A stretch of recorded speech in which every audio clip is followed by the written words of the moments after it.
안녕하세요. 요한복음 8장 31절에서 47절입니다. 31절. 예수께서 자기를 믿게 된 유대 사람들에게 말씀하셨습니다. 만일 너희가 내 말대로 산다면 너희는 참으로 내 제자들이다. 많은 사람들이 믿게 되었으나 그들은 제자가 된다는 것이 무엇을 의미하는지 알아야 했습니다. 예수님은 내 말대로 사는 그가 내 제자라고 하십니다. 공간적으로 따라다니는 것으로는 충분하지 않습니다. 그분의 말씀을 따르겠다고 작정해야 하는 것입니다. 말씀대로 산다는 것은 관계 용어입니다. 지속성과 진실함은 온전한 관계의 필수 요소입니다. 예수님 당시 제자는 공간을 공유하며 강의 시간 외에 삶을 통해 스승의 모든 것을 전수받았습니다. 32절. 그리고 너희는 진리를 알게 될 것이며 진리가 너희를 자유롭게 할 것이다. 인류는 진리를 알지 못함으로 인해 속박된 상태에 있다는 것을 전제로 한 말씀입니다. 진리가 아래 세상의 가짜의 얽매임에서 우리를 자유하게 합니다. 여기서 자유라는 말은 헬라어로 기한부 종의 상태에서 해방된다는 뜻입니다. 고대 세계에서 빚을 갚을 능력이 안 되면 일정 기간 노예가 되어 일을 해주고 빚에서 벗어나는 방법이 있었습니다. 예수님이 말씀하신 빚이란 죄의 형벌이고 자유란 영적으로 심판에서 해방되어 값없이 받는 영생의 선물입니다. 사람들은 돈이나 쾌락, 심지어 율법, 종교에도 얽매여 삽니다. 그러나 예수께서는 하나님을 계시하여 사람들로 하여금 진리를 알게 함으로써 그런 거짓된 것들로부터 그들을 자유케 합니다. 무엇보다 하나님에 관한 계시를 받아 진리를 알게 되면 우리는 죄와 죽음에서 자유케 됩니다. 33절. 그들이 예수께 대답했습니다.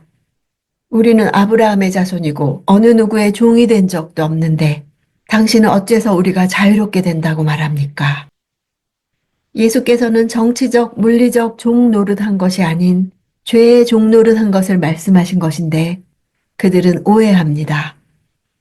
유대인들은 자신들이 비록 정치적으로는 예속당하고 있지만 여전히 아브라함에게 주신 약속을 믿고 있으며 언젠가는 하나님 나라를 상속받을 것이라고 믿었기에 영적으로 누구의 종이 된 적이 없다고 주장한 것입니다. 도리어 그들은 정치적으로 자신들을 지배하는 세력보다는 자신들이 영적으로 우위에 있다고 생각했습니다. 36절. 그러므로 아들이 너희를 자유롭게 하면 너희는 참으로 자유롭게 될 것이다. 사람들은 자유라는 말을 자기 마음대로 이해했을 것입니다. 예수님을 정치적인 메시아로 기대했던 이들에게는 로마의 압제에서 벗어나는 자유를 의미했을 것입니다. 또한 경제적인 착취에서 벗어나는 자유를 뜻했을 것입니다. 지금 예수님을 믿는다고 하는 유대인들도 예수님이 주시는 진짜 자유를 얻으려면 자신들이 누구에게 매여 있는지 알고 인정해야 했습니다. 성전 체제에 매이고 종교 지도자들이 공교하게 만들어 놓은 율법 체계에 매여 있는 것이 자유로운 길인 줄 착각한 데서 벗어나려면 진리이신 예수님 안에 거해야만 합니다. 올바른 질서, 즉 샬롬과 안식을 경험하기 전에는 어디서부터 잘못되었는지 모른 채 죄의 종노릇하며 살아가게 될 것입니다. 39절. 그들이 대답했습니다. 우리 조상은 아브라함입니다. 예수께서 말씀하셨습니다. 너희가 만약 아브라함의 자손이라면 아브라함이 한 일을 너희도 했을 것이다. 실제로 그들에게 아브라함의 자손이라는 말은 하나님의 백성이라는 말과 동일한 의미로 받아들일 만큼 아브라함은 그들의 정통성을 입증하는 중요한 근거였습니다. 그러나 아브라함처럼 하나님의 약속에 믿음으로 반응하는 사람만 아브라함의 자손이 될 수 있습니다. 믿음으로 반응하기 전에는 아브라함 역시 갈대아 우르에서 우상을 섬기던 사람이었습니다. 그러나 아브라함은 믿을 수 없는 중에 믿었고 바랄 수 없는 중에 바랐습니다. 아들 이삭을 죽음에 내어주기까지 순종했습니다. 그런데 아브라함의 자손이라고 자처하는 사람들은 하나님의 아들을 죽이려 하면서까지 하나님 아버지의 말씀에 불순종하고 있습니다. 그들 속에는 말씀이 있을 곳이 없습니다. 그들 속은 자기 생각, 자기 계획, 자기 확신으로 가득하기 때문입니다. 예수님은 아브라함이 바라고 기다렸던 하나님 나라의 약속을 성취하러 오신 분입니다. 히브리서 기자는 아브라함이 하나님이 지으시고 경영하실 성을 바라고 기다렸다고 묘사하고 있습니다. 41절, 너희는 너희의 아비가 했던 일을 하고 있다. 그들이 예수께 말했습니다. 우리는 음란한 데서 나지 않았습니다. 우리 아버지는 오직 한 분 하나님이십니다. 누구의 자녀인지는 누구를 따라서 살고 있느냐가 드러내줍니다. 유대인들의 아비가 살인하기 때문에 자식인 유대인들도 살인합니다. 음란한 데서 나지 않았다는 말은 해석이 여러 가지입니다.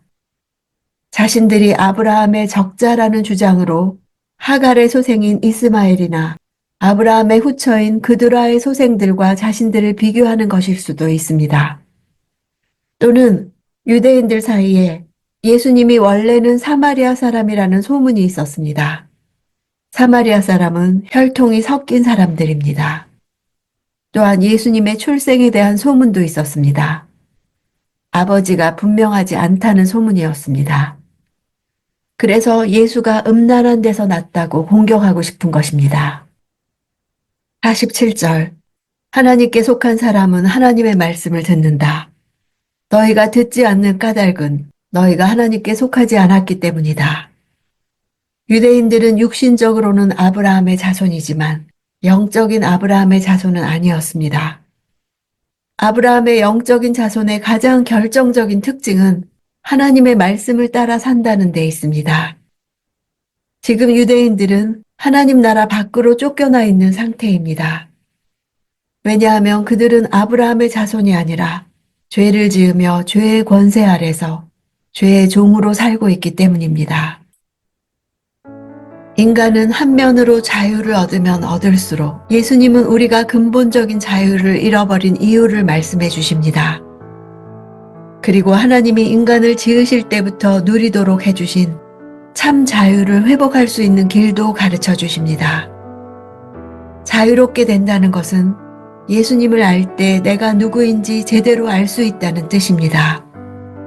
예수님을 알 때만 나를 지으신 창조주 하나님을 알 수 있습니다. 그리고 왜 우리에게 예수님이 필요한지 비로소 깨닫게 됩니다.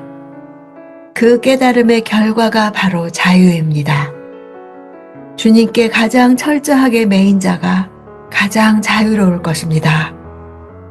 감옥 안에서 기뻐하라고 했던 바울처럼 어떤 조건 속에서도 자유를 누릴 것입니다.